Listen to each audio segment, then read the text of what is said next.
शिंदे गटाचे आमदार संजय शिरसाट आणि ठाकरे गटाचे नेते चंद्रकांत खैरेंमध्ये जोरदार सामना रंगलाय।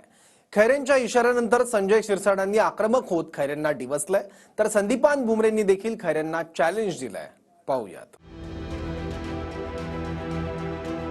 मातोश्रीचा आदेश आला की बाबा या गद्दाराला पाडायचं आहे, त्यांनी बंडखोरी केली। खैरेंचं जवळचे सहकारी, जीवा भावाचे सहकारी ज्यांनी 2 वेळा त्यांचा पराभव केला आणि मला वाटत नाही त्यांना उमेदवारी देतील। मी डिपॉझिट घालू देत आम्ही कोणाचं डिपॉझिट घालू आम्ही। छत्रपती संभाजीनगरमध्ये ठाकरे गट आणि शिंदे गटामध्ये चांगली जुंपली आहे। चंद्रकांत खैरे आणि संजय शिरसाट यांच्यात विधानसभेच्या पार्श्वभूमीवर जोरदार वार पलटवार सुरू आहेत।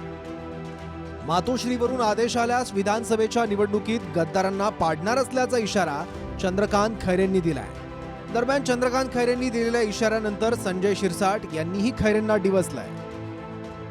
मी इच्छुक असो की नसो, परंतु प्रत्यक्षात माननीय उद्धवजींचा जर आदेश आला, मातोश्रीचा आदेश आला, तर तो आम्हाला शिरसावत होतो।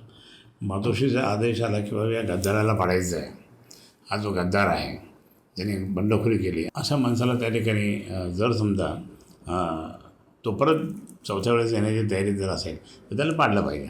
खैरेंचं पहिले त्यांनी पक्षातील जे त्यांचे काही जवळचे सहकारी, जीवा भावाचे सहकारी ज्यांनी 2 वेळा त्यांचा पराभव केला, पहिला त्यांचा बंदोबस्त करा आणि मला वाटत नाही त्यांना उमेदवारी देतील, कारण की पक्षही आता चेंज करायच्या भानगडीत आहे। म्हणून आता खैरेंचं वजन मातोश्रीवर किती आहे हे जर त्यांनी उमेदवारी मिळवली तरच ते सिद्ध होईल, नसता खैरेंचं वजन संपलं असं म्हणायला काही हरकत नाही।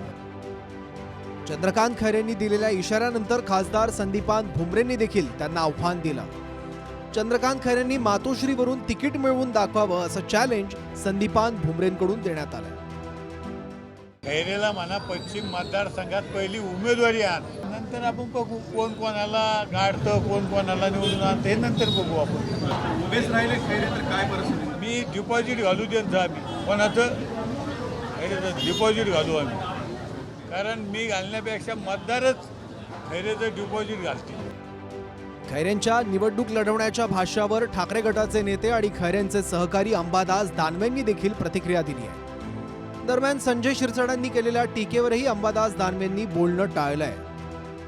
चंद्रकांत खैरे यांनी पुन्हा एकदा बंड थोपटलंय की मी विधानसभेची निवडणूक जी आहे ती लढणार आहे आणि औरंगाबाद पश्चिममधनं जिथून आता विद्यमान आमदार संजय शिरसाट आहेत त्यांच्या विरोधात निवडणूक लढेल असं सूर त्यांनी घेतलेला आहे। या सगळ्या संदर्भात तुम्हाला काय वाटतं? मला काहीच वाटत नाही, त्यांनी भूमिका मांडलेली आहे, एवढंच। मला त्यात काही वाटायचं काही कारण नाही। चंद्रकांत खैरेंनी अप्रत्यक्षरित्या संजय शिरसाट यांना इशारा दिलाय। दरम्यान त्यांच्या इशाऱ्यानंतर संदीपान भुमरेंनी खैरेंना चॅलेंज दिलंय। त्यामुळे भुमरेंनी दिलेलं चॅलेंज खैरे पूर्ण करणार का ते पाहणं महत्त्वाचं ठरेल। Bureau report, TV9 Marathi.